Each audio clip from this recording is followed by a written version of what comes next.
నెల్లూరు జిల్లా కొడవలూరు మండలం north రాజపాలెంలోని PSR కళ్యాణ మండపంలో తెలుగుదేశం పార్టీ నియోజకవర్గ స్థాయి కార్యకర్తల ఆత్మీయ సమావేశం జరిగింది. దినేష్ రెడ్డికి కోవూరు టికెట్ ఇవ్వకపోవడంతో నాయకులు కంటనీరు పెట్టుకున్నారు. ఈ సమావేశంలో కోవూరు నియోజకవర్గ టీడీపీ ఇన్ఛార్జ్ పోలంరెడ్డి దినేష్ రెడ్డి, మాజీ శాసనసభ్యులు పోలంరెడ్డి శ్రీనివాసరెడ్డిలు ముఖ్య అతిథులుగా పాల్గొన్నారు. ఈ సందర్భంగా పోలంరెడ్డి దినేష్ రెడ్డి మాట్లాడుతూ నియోజకవర్గం కోసం నేను, నాయకులు, కార్యకర్తలు ఎంతో కష్టపడ్డామని చెప్పారు. అధిష్టానం పునరాలోచన చేసి టికెట్ ఇస్తే రాబోయే 25 సంవత్సరాలు నియోజకవర్గంలో తెలుగుదేశం జెండా ఎగరవేసే బాధ్యత నాది అని అన్నారు. లేని పక్షంలో తీవ్ర పరిణామాలు జరుగుతాయని అన్నారు. సమావేశానికి విచ్చేసిన తెలుగుదేశం పార్టీ కార్యవర్గ సభ్యులతో అలానే కుటుంబంతో సమానమైన కార్యకర్తలకి పేరు పేరు మీ అందరు కూడా స్వాగతం పలుకుతున్నాం. అలానే వేదిక మీద చాలా మంది పెద్దలు కూర్చున్నారు. వాళ్ళందరూ కూడా ఎన్నో మంచి అమూల్యమైన సందేశాన్ని మనకు చెప్పడం జరిగింది. మనందరికీ తెలుసు, ఈ రోజున ఈ ఆత్మీయత ఈ రోజుది కాదు. 2004లో పోలంరెడ్డి శ్రీనివాసరెడ్డి గారు మొట్టమొదటిసారిగా ఎమ్మెల్యేగా కొవ్వూరి ఆత్మీయతతో ఆ రోజున ఎవరన్నా కొవ్వూరులో నిలబట్టాలంటే క్యాండిడేట్ లేని పరిస్థితి. అలాంటి పరిస్థితుల్లో కూడా గడ్డు కాలంలో కూడా నేనున్నాను, దీన్ని నా సొంత గడ్డ, ఇక్కడ ఈ ప్రాంతానికి ఏదైనా అభివృద్ధి చేయాలి, వ్యాపారాల్లో నీ కేర్ చేయలేదు, కుటుంబాన్ని కేర్ చేయలేదు, మీ అందరి కోసం ఆ రోజున 2004 సంవత్సరంలో ఎవరన్నా కోవూరు నియోజకవర్గంలో పోటీ చేయాలంటే అది నల్లపురెడ్డి ప్రసన్న కుమార్ రెడ్డి మీద భయపడే సమయంలో నేనున్నానని చెప్పి వచ్చి ఆ రోజు నుంచి కూడా 2004 సంవత్సరాల నుంచి కూడా 2024 సంవత్సరం 20 సంవత్సరాల పాటు మీతో పాటు మీ కష్ట సుఖాల్లో, మీ బాధల్లో మిమ్మల్ని ఎన్నో విధాలుగా మీతో అండగా నిలిచారు. అలానే మీరు కూడా మిమ్మల్ని ప్రలోభ పెట్టారు, మిమ్మల్ని భయపెట్టారు, మీ ఆస్తుల్ని ధ్వంసం చేస్తా అన్నారు. అలానే ఎన్నోసార్లు మిమ్మల్ని ఎన్నో విధాలుగా అపోజిషన్ పార్టీలు, మనం అధికారంలో ఉన్న అపోజిషన్లో ఉన్న అధికార పార్టీ వాళ్ళు చూపించిన ఏ భయాందోళనకి, అలానే వాళ్ళు చూపించిన ఏ ప్రలోభాలకి లొంగకుండా ఆయనతో పాటు మీరందరూ కూడా నిలిచారు. ఇవాళ మీరందరూ కూడా చాలా ప్రత్యేకమైన వాళ్ళు. ఈ రోజున కొన్ని అనుకోని సంఘటనలు జరిగాయి. కారణాలు ఎవరు కూడా అర్థం కాని కారణాలు. మనందరూ కూడా కష్టపడి పనిచేస్తున్నాం. రెండవది ఓడిపోవడం అనేది గెలుపోవటం అనేది సహజం. 2004 నుంచి 2019 దాకా 5 సార్లు పోలంరెడ్డి శ్రీనివాసరెడ్డి గారు కంటెస్ట్ చేశారు. ఓడినా గెలిచినా మీ అందరితో పాటు కలిసి నడిచారు. మీ కష్ట సుఖాల్లో ఆయన భాగస్వామిగా ఉన్నారు. మీకు ఏ చిన్న అపాయం వచ్చినా నేనున్నానని చెప్పి నిలిచారు. ఉన్నారు, ఉంటారు కూడా, రానున్న రోజుల్లో కూడా ఉంటారు. ఈ ప్రాంతానికి ఏదైనా చేయాలి, కోవూరు నియోజకవర్గానికి ఏదైనా చేయాలి, జన్మనిచ్చిన భూమి రుణం తీసుకోవాలి. నేను నాకు కావాల్సినంత సంపద సంపాదించుకున్నాను. ఇవాళ నా ప్రాంతాన్ని అభివృద్ధి పరచుకోవాలి. కేవలం రాజకీయం ద్వారానే ఇది సాధ్యమవుతుందని చెప్పి ఒక సదుద్దేశంతో ఆయన రాజకీయాల్లోకి రావడం జరిగింది. ఆయన దాదాపు 2014 నుంచి మొన్న 2022 సంవత్సరాలు కూడా మీ అందరితో కొనసాగారు. అది తర్వాత కూడా నాకు ఇన్ఛార్జ్కి ఇచ్చిన తర్వాత కూడా మీ అందరి కష్ట సుఖాల్లో ఆయన కూడా భాగస్వామ్యం కలుపుకున్నారు. అలానే 2019 సంవత్సరంలో కూడా ఓడిపోయామని చెప్పి చాలా మంది భయపడి ఇంట్లో తాళాలు వేసుకొని కనిపించకుండా వెళ్ళిపోయారు. కానీ అలా ఎప్పుడు చేయలేదు పోలంరెడ్డి శ్రీనివాసరెడ్డి గారు. ఇది కష్టకాలం, తెలుగుదేశం పార్టీ కష్టకాలంలో ఉంది. ఈ సమయంలో నేను అండగా ఉండాలి. ఎటువంటి అండనే నీగలిగితే ఆ రోజున రాష్ట్రంలో ఎవరన్నా మాట్లాడాలంటే భయపడే పరిస్థితి. అయినా ఎక్కడ కూడా భయపడలేదు, జంకలేదు. ఎంతో మంది ఎన్నో ప్రలోభాలు పెట్టారు. 2019లో మా వ్యాపారాలు ఏదైనా చేస్తానని ప్రలోభాలు పెట్టినా మేము భయపడలేదు. తెలుగుదేశం పార్టీతో అండగా ఉంటామని చెప్పన్నాం. అలానే ఎన్నోసార్లు మా మీద దాడులు చేయడానికి ప్రయత్నం చేశారు. అయినా మేము ఎప్పుడు భయపడలేదు. మేము తెలుగుదేశం పార్టీకి అండగా ఉంటాం అని చెప్పి ఓడిపోయినా కూడా మీ అందరి కోసం ఆ రోజున అండగా నిలబడ్డారు.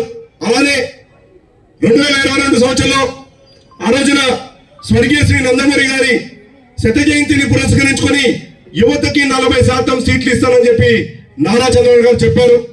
ఆ తర్వాత వచ్చిన పరిణామాల్లో మా నాన్నగారితో మాట్లాడి ఆ రోజున నారా చంద్రబాబు గారు ఆయన కన్విన్స్ చేసి మీ అబ్బాయిని రాజకీయాలకు తీసుకురండి, ఖచ్చితంగా మంచి భవిష్యత్తు కల్పిస్తానని చెప్పంటే మాట్లాడకుండా ఆయన ఒప్పుకొని ఆ రోజు నాకు ఫోన్ కూడా చేశారు. మా నాన్నగారు నాకు ఫోన్ కూడా చేశారు. బాబు గారు ఇలా అడిగారు, నన్ను కన్విన్స్ చేశారు. నేను మన ప్రాంత అభివృద్ధి చెందాలన్నా, కోవూరు నియోజకవర్గం అభివృద్ధి చెందాలంటే ఖచ్చితంగా నువ్వు కూడా రాజకీయాలకు రావాలి. అప్పటికే నేను తెలుగుదేశం పార్టీలో తెలుగు యువత వింగ్ లో ఉన్నాను. రాష్ట్రంలో జరుగుతున్న నిరుద్యోగ యువత సమస్యల మీద గలమెత్తుతో మాట్లాడుతూనే ఉన్నాం.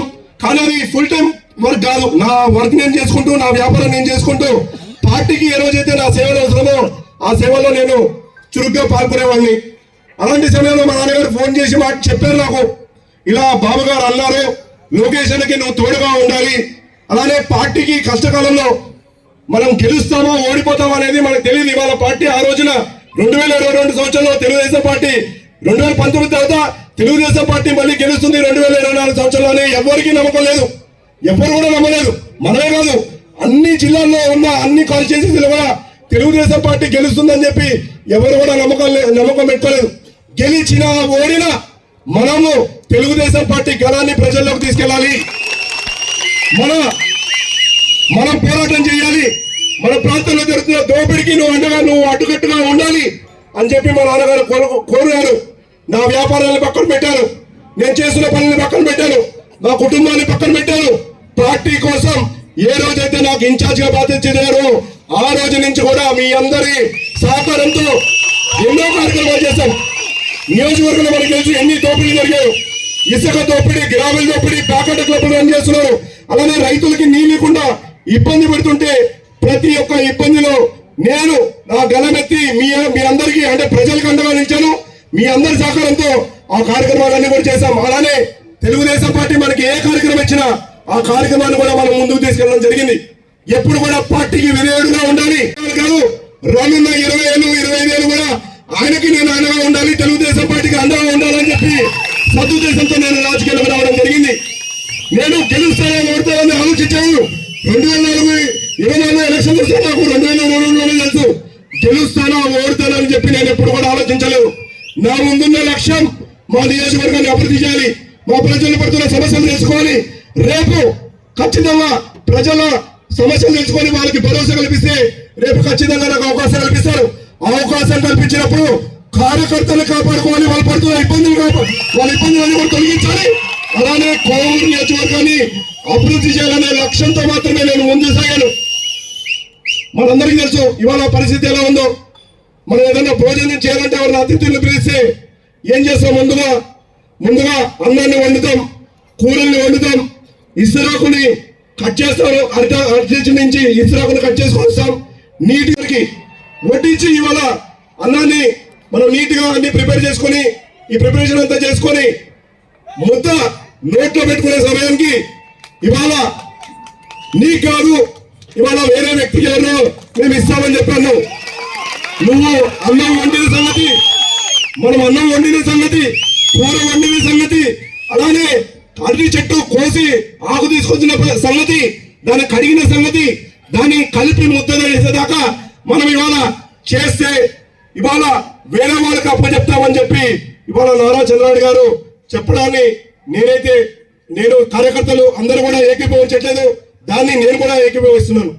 ఖచ్చితంగా నేను రాజకీయాలకు వచ్చింది డబ్బు సంపాదన కోసం కాదు. నేను కావాల్సినంత డబ్బుని మేము గతంలోనే సంపాదించుకున్న తర్వాతనే రాజకీయాల్లోకి రావాలి. కేవలం కార్యకర్తల్ని కాపాడుకోవాలి, కోవూరు నియోజకవర్గాన్ని అభివృద్ధి చేసుకోవాలనే లక్ష్యంతోనే మనం రావడం జరిగింది. ఇవాళ నాకు ఇప్పుడు అభ్యర్థిగా నిలబడిపోయినా నాకు వచ్చే నష్టం అయితే ఎటువంటిది లేదు. నాకున్న విలాసవంతమైన జీవితం నేను అలానే కొనసాగిస్తాను.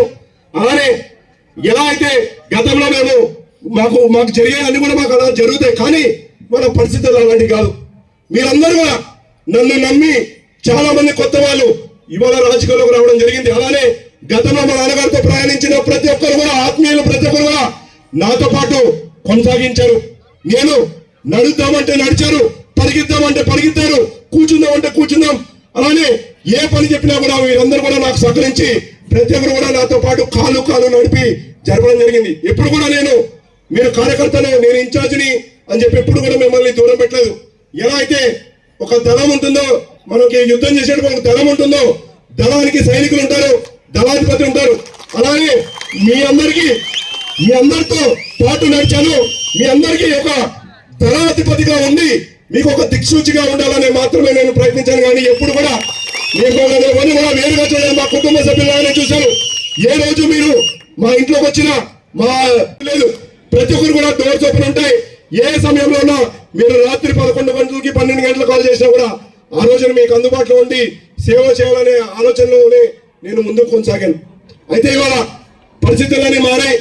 రాజకీయ పరిస్థితుల్లో మనం చేసిన ఈ ఏదైతే కార్యక్రమాలు ఉన్నాయో కార్యక్రమాలు ఇవన్నీ కూడా బాగా వర్కౌట్ అయ్యి ప్రజల నుంచి మంచి స్పందన వస్తుంది. ఇవాళ కేవలం కార్యకర్తలు కాదు, ఇవాళ ప్రజలు బయటకు వస్తున్నారు. ఇవాళ పొద్దున ఒక 100 మంది మహిళలు మా ఇంటికి రావడం జరిగింది.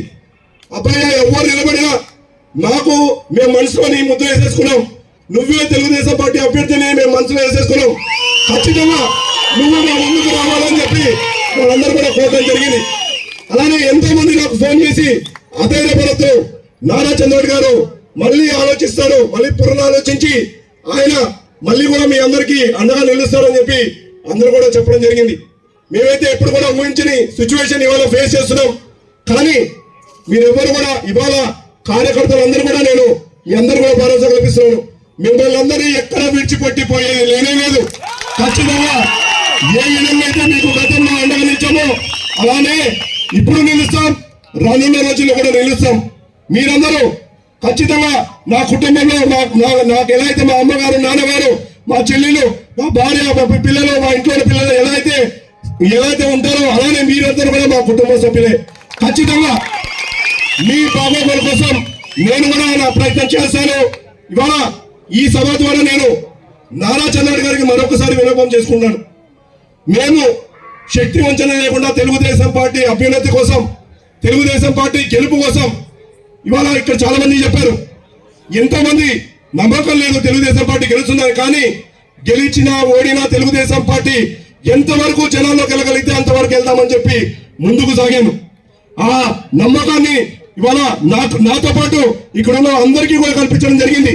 ఖచ్చితంగా మనం గెలుస్తున్నాం. తెలుగుదేశం పార్టీ జెండాని కోవూరు నియోజకవర్గంలో ఎగిరేస్తామని చెప్పి ఇప్పుడున్న అలానే ప్రజలకు కూడా భరోసా కల్పించాను. భరోసా కల్పించడం వల్ల వాళ్ళ పరిస్థితులు మారే.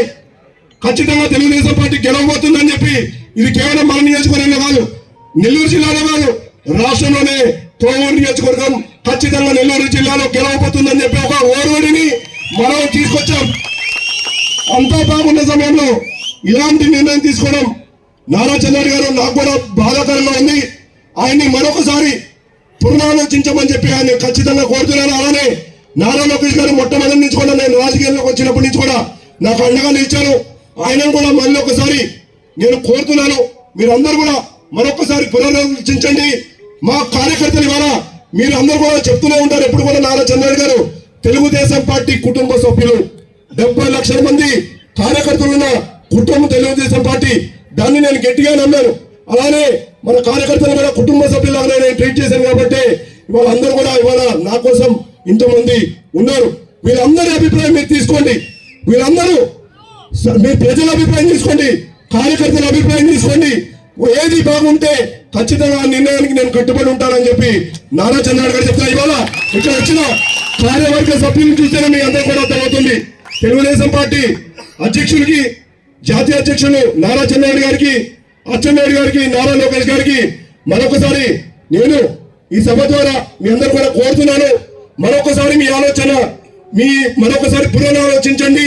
తెలుగుదేశం పార్టీ అభ్యర్థిగా నాకు అవకాశం కల్పించండి. ఖచ్చితంగా ఈ సీటుని గెలిచి ఈసారి కాదు, 2024 సంవత్సరం కాదు, రానున్న 20-25 ఏళ్ల పాటు తెలుగుదేశం పార్టీ జెండా కోవూరు నియోజకవర్గంలో ఎగిరేటట్టు నేను చేస్తానని చెప్పి ఈ సందర్భంగా తెలియజేస్తున్నాను.